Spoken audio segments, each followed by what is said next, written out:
In the theatre of existence, where each of us plays both actor and audience, there comes a moment when the curtain falls on innocence. The comfortable darkness of not knowing gives way to a spotlight of terrible possibility. We discover, as if waking from a dream, that we are not merely spectators of our lives, but their authors.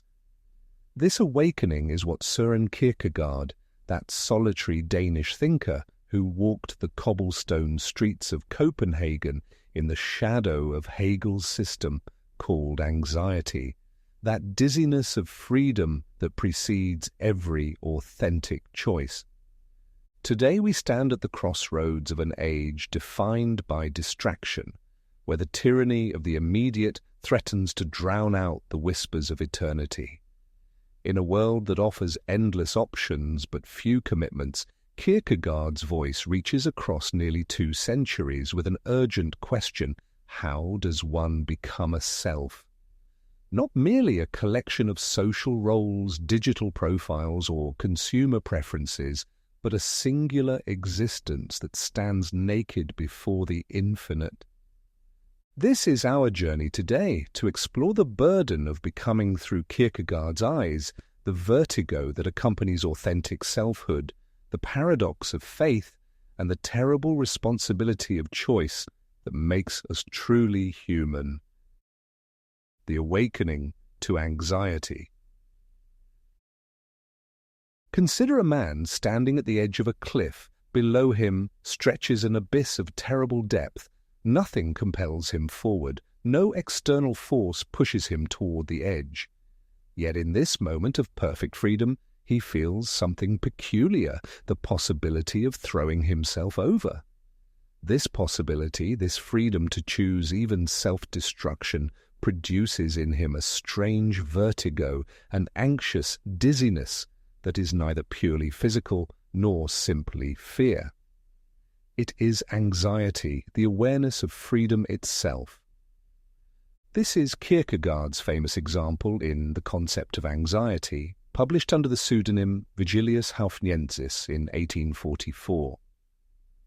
Unlike fear, which has a definite object, anxiety arises from possibility itself, from the awareness that I could, that I might, that I am free to choose. Anxiety, writes Kierkegaard, is the dizziness of freedom. Think of the child who sleeps in innocent immediacy, unaware of the distinction between good and evil.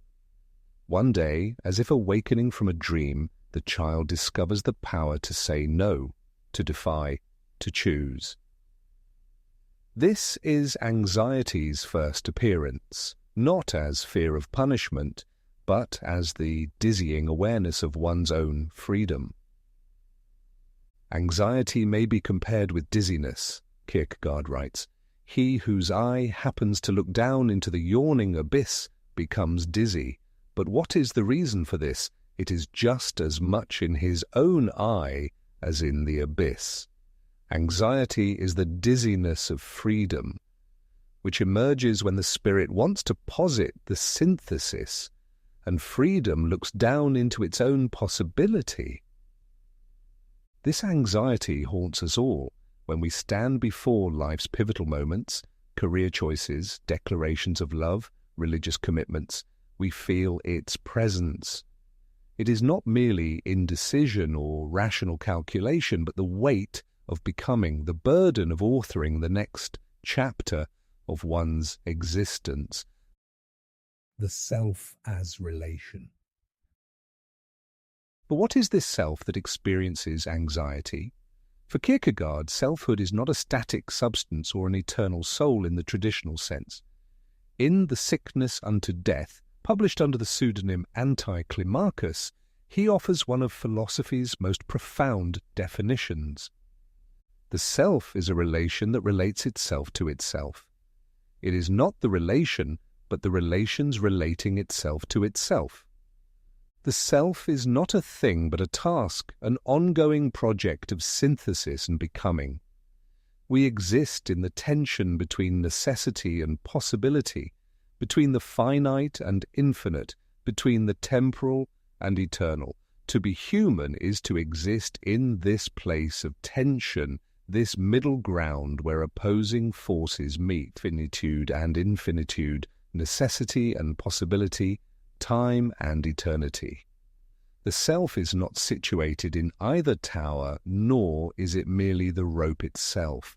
The self is the act of walking, the dynamic balancing, the continuous synthesis of these opposing forces, and materialistic determinism, which reduces the self to biological or social causes. Against both, he insists on the irreducible singularity of each existing individual, what he calls that single individual, den Enkelte, to dare to stand as the single individual before God. From this comes the profound terror that causes many to shudder. Despair and authenticity. Yet Kierkegaard observes that most people flee from the burden of selfhood. Rather than endure the anxiety of freedom, they take refuge in various forms of what he calls despair, the sickness of the self. In The Sickness Unto Death, Kierkegaard catalogues the various ways we avoid the task of becoming a self. There is the despair of not willing to be oneself, the person who loses themselves in external roles, social expectations, and conventional identities. Today we might see this in the person whose identity is entirely constituted by social media personas, professional titles, or consumer choices.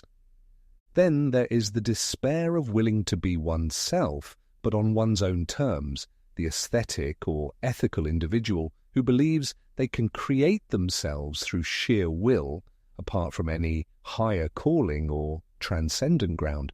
This is the despair of the self-made individual, the autonomous agent who acknowledges no authority beyond their own preferences.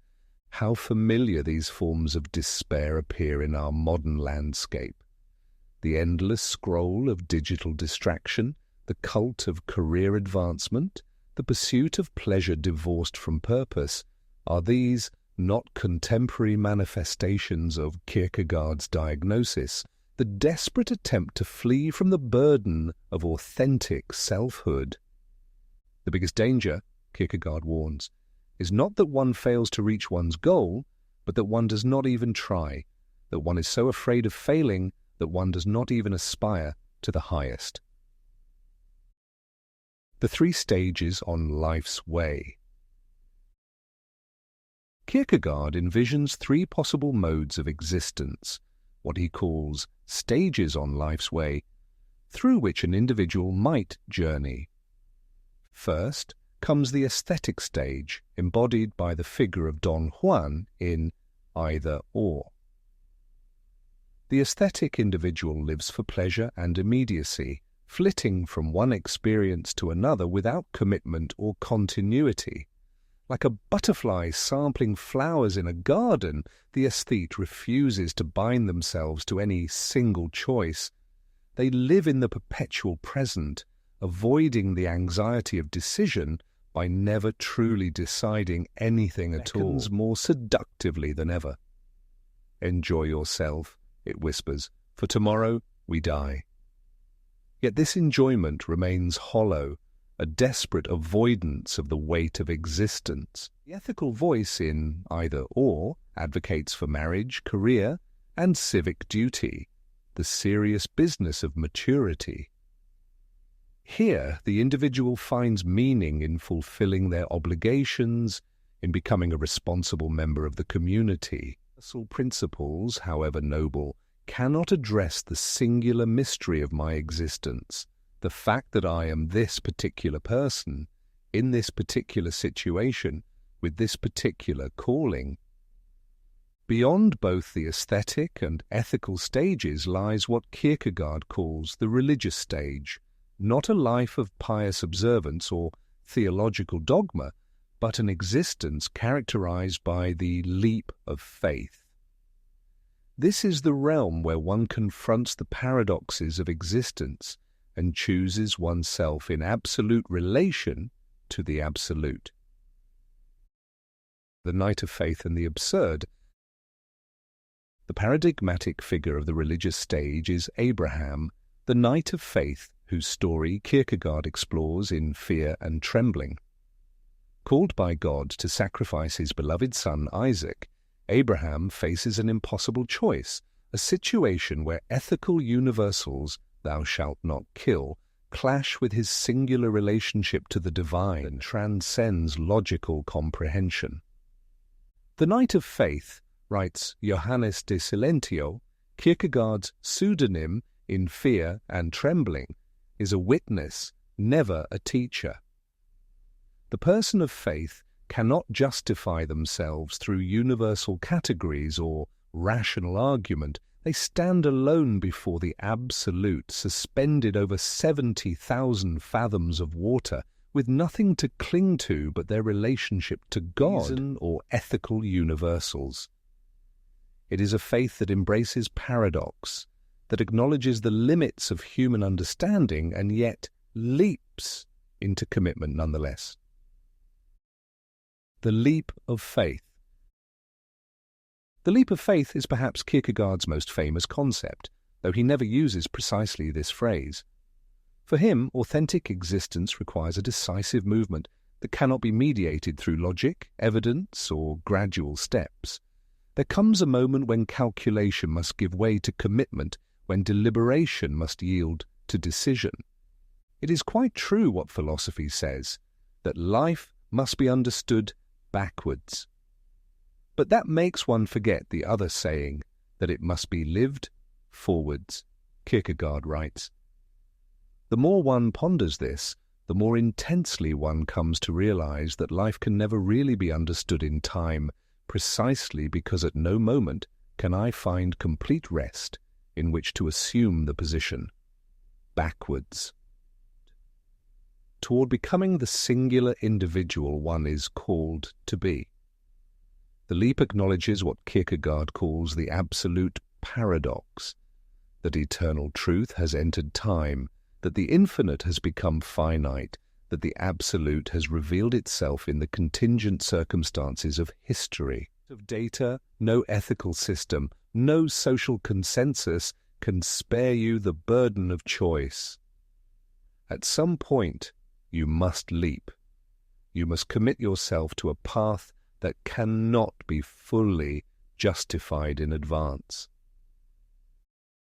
Existence in an age of distraction. Can offer us today in an age where attention has become the scarcest resource, where the self threatens to dissolve into a stream of digital impressions, where the eternal questions are drowned out by the noise of the immediate. Right. We have forgotten what it means to exist and what inwardness signifies. Against the ceaseless chatter of social media and news cycles, Kierkegaard invites us into solitude, not to escape the world, but to encounter ourselves more honestly within it. Second, he warns against the danger of abstraction, of mistaking knowledge about life for the lived experience itself. What I really need is to get clear about what I must do, not what I must know, he writes. The crucial thing is to find a truth which is truth for me, to find the idea for which I can live and die. Third, he calls us back to the dignity of choice, to the recognition that our decisions matter, that they shape not just our external circumstances, but our very selves. In an era that often reduces human agency to algorithms and deterministic causes, Kierkegaard insists on the irreducible mystery of freedom.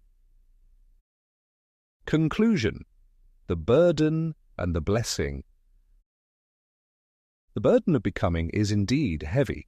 To stand as a single individual before the infinite, to embrace the anxiety of freedom rather than flee from it, to make the leap that no logic can justify, this is no easy task. As Kierkegaard writes, to venture causes anxiety, but not to venture is to lose oneself. Yet this burden is also a blessing, the very sign of our humanity. The anxiety that accompanies authentic choice is not a pathology to be cured, but the birthright of beings created for freedom. The gap between what we are and what we might become is not merely a void of uncertainty, but the space where meaning itself emerges. The self is the conscious synthesis of infinitude and finitude, Kierkegaard writes, which relates itself to itself, whose task is to become itself, which can be done only through the relationship to God. In the end, perhaps this is Kierkegaard's most enduring insight, that the journey toward authentic selfhood is both the heaviest burden and the greatest gift, a task that each must undertake alone, yet one that connects us to something beyond ourselves. In embracing this paradox, in making the leap that reason alone cannot justify, we discover not certainty but something rarer and more precious, the possibility of becoming, at last, the singular selves we are called to be. As we navigate our distracted age with its endless demands for attention and its proliferation of shallow identities, Kierkegaard's voice calls us back to the essential task, not to lose ourselves in abstraction or immediacy, but to take up the burden of our freedom and to make the choice that makes us who we are. For in the end, as he reminds us, life can only be understood backwards, but it must be lived forwards.